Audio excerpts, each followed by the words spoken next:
안녕하세요. 뉴스와 사람들입니다. 우상호 정무수석에 대한 사퇴 여론이 폭증하는 건 대통령의 정무수석의 역할을 보면 알 수 있습니다. 정무수석의 주요 역할은 국회의 여야와의 공식, 비공식 소통이며 이를 토대로 대통령의 주요 정책 결정에 대한 정무적 판단을 제공합니다. 즉, 정무수석은 대통령의 정책이나 메시지가 정치적 논란이 없도록 하고 여야 갈등을 중재하는 역할을 맡습니다. 특히 대통령이 정치적 비판에 직면했을 때 이를 완화하거나 대응 전략을 짜는 데 핵심적 역할을 하게 됩니다. 그런데 최근 우상호 정무수석의 역할은 이와 정반대이지요. 추석 방송에서의 발언은 결국 이재명 대통령에 대한 오해를 만들게 했고 여당에 대한 평가는 중재는커녕 반감을 사게 했습니다. 박수현 수석 대변인은 다음과 같이 밝혔습니다. 정청래 대표는 기왕에 제가 말씀드린 바와 같이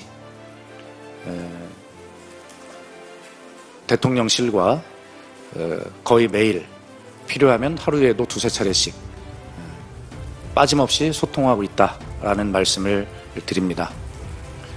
실제로 소통을 하는지 정청래 대표 휴대폰도 이렇게 제가 가끔 검색을 해봅니다. 들여다보세요. 예, 하나 또 보여주십니다. 자, 정청래 대표가 대통령실과 소통을 이렇게 많이 하고 있다는 건 이재명 대통령 역시 정무수석만으로 여당을 파악하는 것이 아니라 다양한 정보를 취합하는 이재명 스타일이 드러난 것입니다.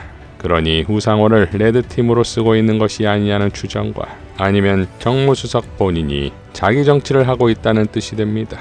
만약 그렇다면 대통령과 당에 대한 불만과 불신을 공개적으로 표출한 꼴이 되는 것이며 대통령의 말을 전달하는 것이 아니라 내 말이 대통령의 말이다가 되면 안 되는 것이지요. 대통령이 해외에 나갔을 때 텔레그램 업무 지시에 대한 발언은 대통령이 그만큼 열심히 일하고 있다는 의도였을지 모르나 대통령의 지시 방식을 공개해버렸고 국정 운영이라는 중대한 대통령의 행위에 텔레그램을 꺼버리라고 했다는 발언은 조롱이 아닙니까? 대통령의 참모가 그것도 공개 방송에서 그것도 대통령의 국정 운영을 소재로 농담을 한다? 징계감입니다. 강원도지사의 꿈은 물 건너간 듯합니다. 전현희 수석 최고는 국감에서 조희대 증언 채택에 대해 다음과 같이 발언했습니다. 네, 이번에 국감에서 이제 지난 청문회 때 대법원장에 대한 청문회 당시에 대법원장과 대법관들 증인들이 출석하지 않았습니다. 그래서 다시 한번 대법원에 이런 사상 초유의 대선 후보 자격을 박탈하려고 했던 사법 쿠데타에 대한 그 절차적인 문제점, 거기에 대해서 현장 검증을 통해서 그 부분을 확인을 하겠다는 그런 입장이고요. 대법원장이 이제 당연히 출석을 해야 됩니다. 이 법에 따라서 국회 증감법에 따라서 당연히 증인으로 지금 신청이 된 이상 출석을 해야 되는 것이고 또 출석해서 국민들 앞에 선서하고 국민들 앞에서 소상히 지금 여러 가지 의혹에 대해서 그리고 사법 문제점에 대해서 국민들에게 답을 해야 됩니다. 아시다시피 대법원장은 사법부의 수장으로서 하는 역할이 인사, 행정, 판결 세 가지 업무를 다 하고 있습니다.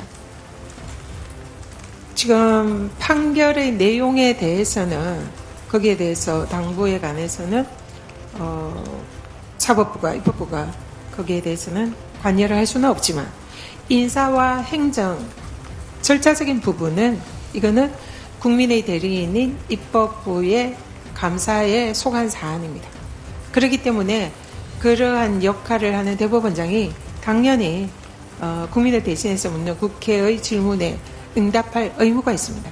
그래서 국회법에도 대법원장이 출석해서 답변해야 한다라는 규정이 있다는 거 아실 겁니다. 국회법 121조인가요? 그렇기 때문에 국정감사장에서 더구나 국민들이 사법부에 대한 불신이 이렇게 매우 높은 상황에서 그 수장의 역할을 하는 대법원장이 국민들 앞에 당당하게 서서 국민적인 의혹에 대해서 답변을 하는 것은 대법원장의 의무다. 그리고 불출석한다는 것은 현재까지는 가정을 하기는 싫습니다.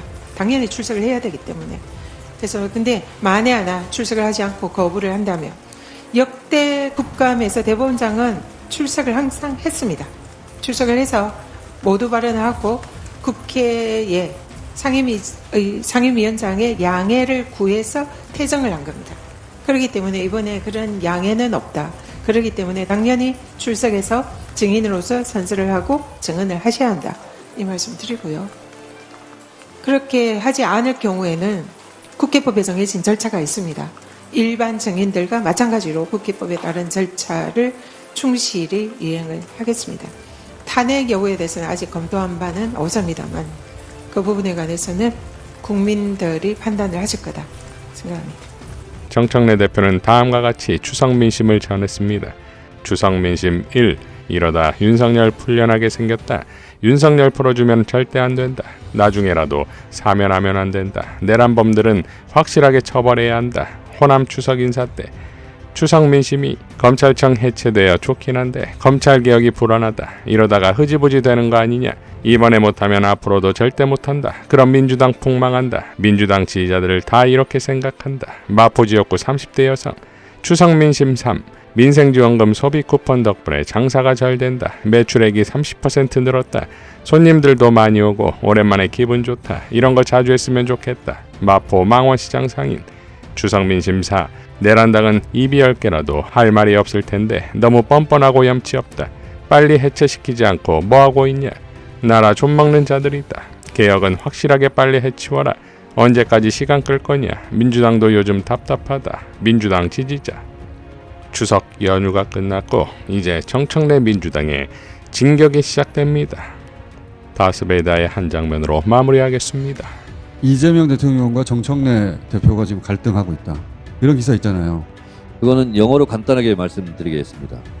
Absolutely never. Absolutely. 그렇게 해서 먹고 사는 분들도 좀 있는 것 같아요. 네. 그런 기사 나오면 두 분이 통화합니까 혹시? 구체적인 통신 수단은 말씀드릴 수 없고 아주 자주 긴밀하게 소통하고 있습니다. 서로 갈라놓으려고 하잖아요. 대통령이나 저나 그걸 모르겠습니까?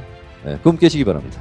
지금의 시대 정신은 내란 종식, 이재명 정부 성공이잖아요. 내란 특검에서 지금 국민의힘 구성원들이 조사받고 있잖아요. 유지가 확정이 되면 위헌정당 해산, 심판 청구를 피할 길이 저는 없다.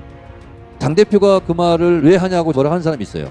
통합진보당은요, 이것과는 비교도 안 될 작은 것으로 해산이 됐고 국회의원 5명이 국회의원직을 잃었어요. 이걸 잊으면 안 된다.